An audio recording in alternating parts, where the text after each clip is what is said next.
E aí pessoal, tudo bem? Eu aqui de novo gravando mais um vídeo. Hoje eu resolvi abordar um tema histórico, um esclarecimento histórico, que é o movimento pentecostal, não confundir com o neopentecostal, mas o movimento pentecostal, e o que esse movimento trouxe de bom ou de ruim pra gente. Eu acabei, em função dos vídeos que eu gravei sobre ateísmo, eu acabei tendo assim, muitos ateus me adicionaram a grupos ateus. Então quando eu abro o Face, no meu feed de notícias, vem mais ou menos assim de cara umas 20 publicações desses grupos ateus. E uma coisa muito constante que é falado, não só por ateus, mas por outras pessoas que questionam a visão que a maioria dos cristãos hoje tem, principalmente os evangélicos e até mesmo os carismáticos católicos, da Bíblia, é que é o seguinte: tem hora que o cara diz que a Bíblia é literal, tem hora que diz que é simbólico, que é metafórico, que é parábola, e fica perguntando ali qual é o critério para você saber quando uma coisa é uma coisa e uma coisa é outra coisa. E faz sentido isso. Realmente você pega, eu sou velho de igreja, mas com o chapeuzinho aqui deve ficar legal, que o sol está muito na minha cara, eu tive que pôr isso aqui, não sei se está legal não, mas tudo bem. Então o que ocorre? Você tem essa questão de quando que a interpretação é literal, quando é metafórica, quando não é, e realmente as pessoas criticam isso no meio cristão. E eu parei para pensar um pouco, eu sou desse meio há 30 anos, há mais de 30 anos, e realmente existe isso. Existe uma confusão danada, tem uma hora que se prega uma coisa como se literal, depois outra não é, e a gente acaba, a não ser que você estude um pouco mais e se empenhe um pouco mais, fica difícil saber quando uma coisa é literal ou não. E aí eu fiquei pensando, como é que isso começou, qual é a origem disso? Porque a verdade é a seguinte: essa coisa de ler a Bíblia literalmente, não se engane, os judeus não eram assim. Você tem judeu ortodoxo? Tem, de fato tem. Mas se você olhar, por exemplo, os cabalistas, que é um movimento muito antigo, não era nem do século passado, historicamente parece ter começado no século XII. Dizem os cabalistas que vem desde Abraão, mas aí é outra história. Mas eles não interpretam a Bíblia literalmente, eles não interpretam o Velho Testamento literalmente. Quem faz isso é cristão e judeu ortodoxo. Mas por que isso ocorreu? Aí isso me remete ao movimento pentecostal, como ele começou e o que ele trouxe dentro de si. O movimento pentecostal moderno, que é chamado de moderno, ele começa em Los Angeles, no começo do século passado, na Rua Azusa. É chamado Avivamento da Rua Azusa. O que ocorreu lá? Da mesma forma que em Atos capítulo 2, fala sobre a descida do Espírito Santo nos discípulos e os dons que aquilo causou, ocorreu algo semelhante a isso, não igual, mas semelhante, lá nessa Rua Azusa. As pessoas começaram a se batizar com o Espírito Santo, começaram a falar em línguas estranhas, entendam que não eram línguas idiomáticas. Ninguém fala, o americano lá não está falando alemão, grego, russo, nada disso.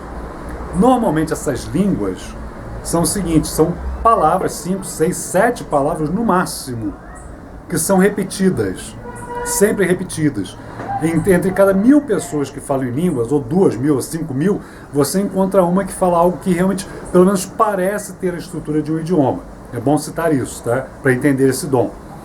Então eles começaram a se batizar com o Espírito Santo, começou um avivamento, as pessoas se converterem, e houve uma grande conversão, e isso surgiram as igrejas pentecostais americanas. No Brasil, teve 2 missionários suecos. Eu não vou me atrever a falar o nome deles agora, porque eu estou mais com um som na cabeça do que com o nome. Eu esqueci de dar uma olhadinha antes, por isso que eu estou... É mais dentro daquilo que eu já conheço, que eu já estudei. Então vieram 2 missionários suecos para o Brasil. Eles eram batistas, tradicionais, não é uma igreja pentecostal. Só que na vinda deles no navio para cá, eles encontram com 2 pastores ou 2 missionários da igreja do Nazareno, que é uma igreja tradicional americana pentecostal, que também teve muito a ver com esse movimento aí. Se eu não me engano, acho que foi em 1919, 1909 que começou esse avivamento na Rua Azusa. E a igreja do Nazareno é o quê? Várias igrejas pentecostais se juntaram e formaram a igreja do Nazareno. Normalmente as igrejas se dividem. O bom da igreja do Nazareno naquele momento é que ela se uniu e não se dividiu. Ela surgiu de uma união de igrejas. Mas eles encontram com esse pessoal, com esses pastores da Nazareno no navio, e eles oram juntos, e esses 2 missionários suecos batistas acabam recebendo também o dom do Espírito Santo, começam a falar em línguas, chegam no Brasil, vão para Belém do Pará e fundam a Assembleia de Deus, que é não a primeira igreja pentecostal do Brasil, mas a maior. A primeira é a Congregação Cristã do Brasil. Essa é a primeira igreja pentecostal do Brasil. Quem trouxe para cá foi um cara chamado Francescon, que era, se não me engano, argentino. Então ele veio, tomara que eu não quero dizer nada com relação ao jogo, mas vamos lá. Então ele veio para cá e fundou a igreja Congregação Cristã. O que ocorre? O que ocorre nesse movimento pentecostal? Tanto lá da Rua Azusa, quanto aqui a Assembleia de Deus e a Congregação Cristã. Eles são fundamentalistas. Como eles recebem um dom do Espírito Santo, que, claro, realmente está descrito em Atos capítulo 2, mas eles acabam se voltando, porque diziam que aquilo tinha passado, que aquilo não era para hoje, que aquilo não era para aquela época, que aquilo era só para a época dos apóstolos. Como eles recebem esse dom no tempo atual, né, nesse mesmo contexto moderno que nós vivemos, o que ocorre? Não, peraí, a gente estava aprendendo errado, então a Bíblia deve ser lida de uma maneira literal. E até mesmo por aquele fervor espiritual que eles começam a receber, né, quem é evangélico, quem é carismático, pentecostal, e se lembra quando foi batizado com o Espírito Santo, lembra daquele fervor que aquilo causou. Normalmente, em 90% dos casos, cria um fervor até um pouco exagerado. Então, o que ocorre? Essas pessoas começam a ler a Bíblia literalmente. Em alguns movimentos mais radicais, por exemplo, aqui depois da Assembleia de Deus no Brasil, surge a Deus é Amor. São tantas igrejas. Agora que eu me lembro dessa época aí, é a Assembleia de Deus, Congregação, Deus é Amor, Brasil para Cristo, do acho que é Manuel Ferreira. Bom, aí tem outras. Manuel Ferreira eu errei, tá, Miguel? Tem outras, né, que vão surgindo. Todas elas acabam adotando essa visão, esse ardor espiritual e de fé e de integridade muito grande. E acabam caindo para o lado do fundamentalismo. Se está escrito na Bíblia que Jonas foi engolido por uma baleia, então é aquilo que é. Se está escrito na Bíblia que o mundo foi criado em 6 dias, então é aquilo. Se está escrito na Bíblia que Adão e Eva foram criados ali, um do barro, outro da costela do outro, é aquilo. Já escutei até a conversa de que é por isso que falta uma costela no homem. Você vê o nível, né, da coisa. E também se cria uma rejeição ao estudo. Porque eles acreditam que o fim do mundo já era para ter acontecido no mínimo 50 anos atrás. Então a coisa está chegando ao fim e o estudo vai te esfriar. Eles entendem que quanto mais você estudar, mais frio na fé você vai ficar. Então se cria esse fundamentalismo, se cria essa radicalização, né, que não é necessariamente da igreja protestante, que é mesmo adotando a ideia de que só a Escritura, né, de que o lema da igreja protestante é só a Escritura, quer dizer, só a Escritura, o que vale é o que está na Bíblia. Mas mesmo assim, ela não é tão radical quanto os pentecostais. Então muito do que você vê hoje, desse radicalismo, dessa incompreensão dos textos bíblicos, é movido por esse grupo pentecostal, que também tem coisas boas, né? A Igreja Assembleia de Deus é a maior igreja evangélica do Brasil e é pentecostal. E é exatamente essa coisa pentecostal, de fervor, de fidelidade, e de amor, e de entrega a Deus, é que leva a igreja a crescer. O problema é que ela foi cada vez se deturpando mais. Por exemplo, até hoje, eu não sabia disso, eu sabia que isso ocorria antigamente, mas até hoje isso ocorre. Quando você vai pregar em alguma igreja, você leva um pequeno esboço, um papelzinho com os pontos que você vai abordar. Isso é praticamente proibido na Assembleia de Deus. Ou é inspiração que desce do céu e você fala, ou então, não, você não é homem de Deus, você está tudo errado. Mas são posturas muito radicais, são posturas muito sem reflexão. Né? Parece que as pessoas dizem, olha, o que Deus tem para falar, ele te inspira na hora e fala e você manda ver. E é claro que daí saem muitas besteiras, né? Sai muita coisa errada. Hoje, para que você consiga, né? Hoje até se pede que os pastores tenham um seminário.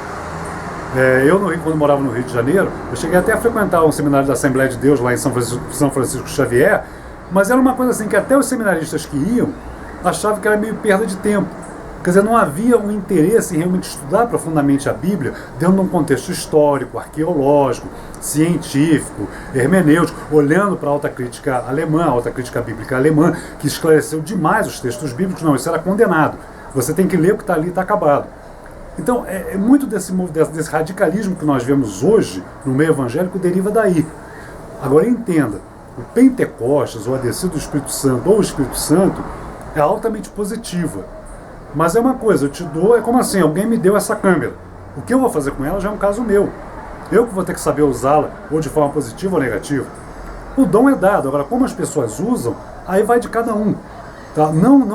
Estou querendo bem claro, eu não estou confundindo o pentecostalismo, não estou confundindo o Pentecostes, o Espírito Santo, os dons do Espírito Santo, com a bagunça que fizeram disso. É importante citar isso. Mas é nesse ponto aí que está esse problema de má interpretação das Escrituras, que tem gerado mais problema para a nossa sociedade do que solução. Eu sempre falo, eu estou para ver qualquer tipo de organização no mundo inteiro que faça mais do que a igreja. Todas elas. Estou até pensando em fazer alguns vídeos mostrando o que as igrejas, todas, Testemunha de Jeová, Mórmon, Evangélica, Católica, Adventista, têm feito de bom para o mundo. Porque tem muita gente que critica sem olhar o outro lado. Eu estou para ver organização que faça mais bem à sociedade e ao mundo do que a igreja. Tem erros, tem falha, inúmeros. Mas só erra quem mete a mão na massa. Só quem está tentando fazer é que pode errar e acertar. Quem olha e fica criticando é a posição mais cômoda do mundo. É a coisa mais cômoda do mundo. Eu tenho postado insistentemente, vou até pôr aqui embaixo para você dar uma olhada,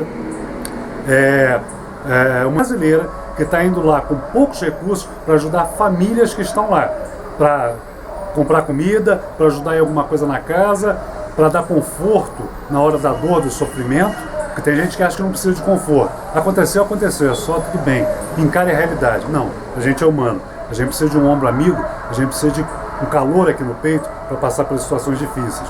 Então ela está lá lutando e não está ganhando nada, não está sendo sustentado por ninguém não. São doações voluntárias que a sustentam.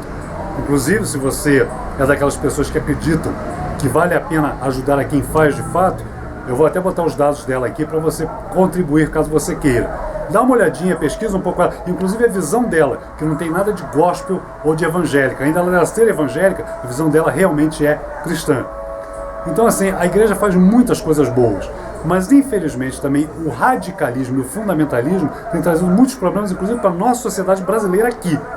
Mas isso é fruto de um erro de compreensão e de uma visão radical espiritual.